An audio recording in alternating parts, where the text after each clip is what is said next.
Okay, let's go back to our drawing session of Tuesday and let's do some facial expressions. Okay, facial expressions. And actually, it's a beautiful model. Angelina Jolie. Très jolie. Okay, let's do, she's looking down. Let's do that at look. When you look and you kind of cross and you have that line here which suggests the head is moving back, tip of the hair, tip of the skull here, then you have the head moving that way, moving up, chin moving up, chin moving up, action line, cheekbone here, eyebrow up here, eye line lower. So that's kind of, it's a bit like a Loomis method, but a lot more simpler than Loomis method, because I'm kind of keeping the lines that Loomis would have used, the action line, but also that needs to be adapted to each individual face. Now, Angelina Jolie was very, very well known for her fleshy lips, so let's not forget about, she used to be well known, she's still well known, she's alive, is she? Yes. Anyhow, so this, you have the upper lip and the lower lip, very fleshy. Then you have the eyes. God, this look, and then the eyebrow. Okay, that might not look like Angelina Jolie.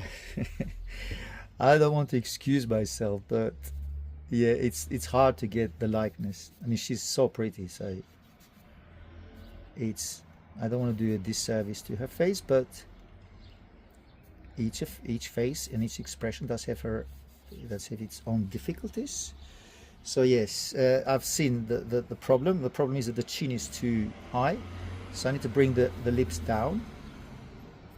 But if I bring the lips down, that means I have to bring the nose down a little bit to match those changes. Then you have upper lip, lower lip, and then the chin. Actually, the chin could go a little, just a tiny bit further to the left, and then we can keep the forehead. The forehead, bring it, align it with the movement of the head, upwards. There we are. Upwards movement of the head. Hairline. The skull here just moves down here, and then the eye line is almost at the same line as ear line. So the end of the eye, it's almost the same as the ear line here. Then a little bit of cheekbone. Then cheekbone exceeds the face here, and that cheekbone, which is quite prominent in Angelina Jolie, cheekbone. And I'm using the charcoal, as you can see, is quite white. It's a broken, thick charcoal, willow charcoal, and then I'm using the sides for all shadows that I need to do here, and it's very, very, very useful. There you have it. Upper lip, that pout that lots of girls do when they do selfies, and then she's doing that here. But what I need to get right is also how far from the end of the face it's the end of, let's say, where the limit of the face is and the limit of the lip. So let me get closer to the face, as in zooming in with my iPad. Then come back and do hair, forehead, a little bit closer here with my hairline. And the ear, as I said, it's almost at the eye level, but it's lower. Of course it's lower because of the way that she's looking down to the camera. And jawline.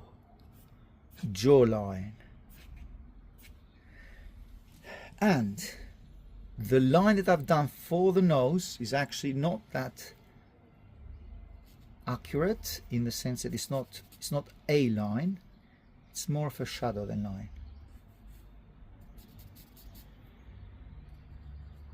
Then you have the tip of the nose here, eye, which is quite close to me, and I need to bring it more to the left. And what I've noticed, looking at her eyes, that I see a angle. Okay, I'm making it up now because there's not a real angle there, but I'm making it up for myself, to help myself. It's like a 10-degree angle. So from the end of the eye to the beginning of the nose, at least the tip of it, it's like a 10-degree. Sorry, did I say 10? It's about 45 degree, less than that, about 30-degree angle from the right angle. Okay, then you have the eyebrow. This eyebrow, which is her right eyebrow, is lower than her left eyebrow. There you are. Then some shadow here.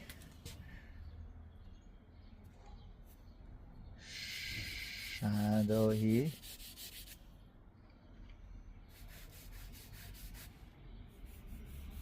All shadow here on that side.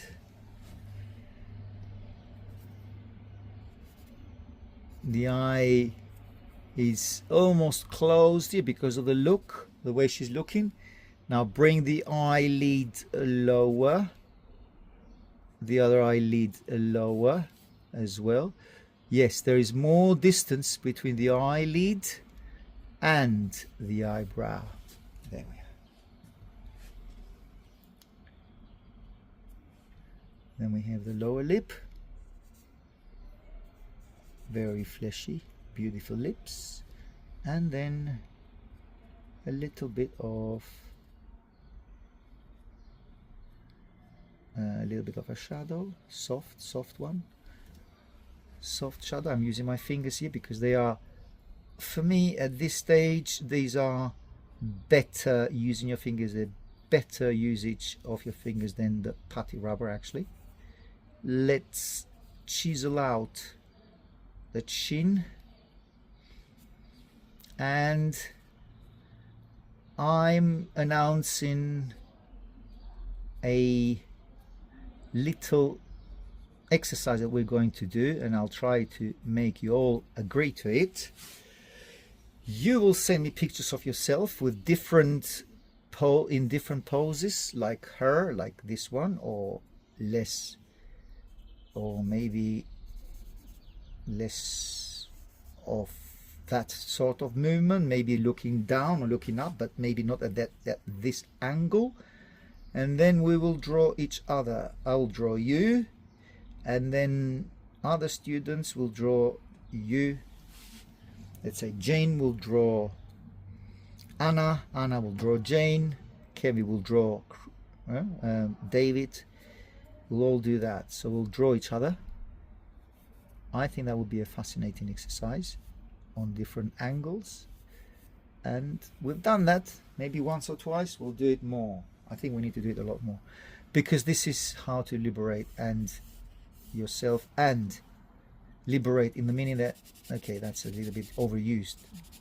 Liberate from, okay, from the uncertainties of, is it looking like Kevin, is it looking like Anne, or is it looking like Jane? It doesn't matter.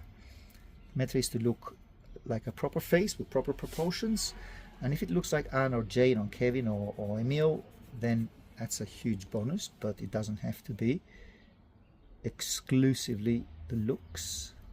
Of course, it's a bonus, and it's a great exercise to look at and work with different models and get the gist of the face, or get the likeness. Yes, of course, let's use more conventional words, and the movement and all this. So it will be a bonus if you can get the likeness, of course.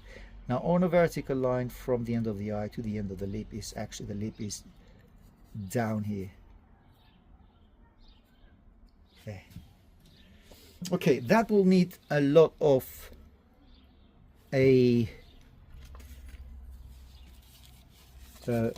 putty rubber work.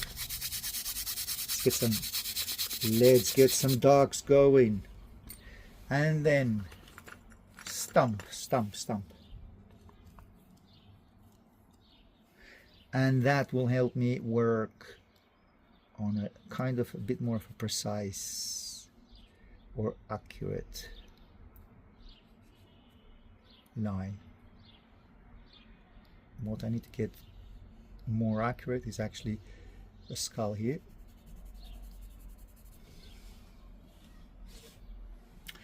And I think I've gone too far with that forehead and the bone of the eye here, this part. I think I've gone too far out.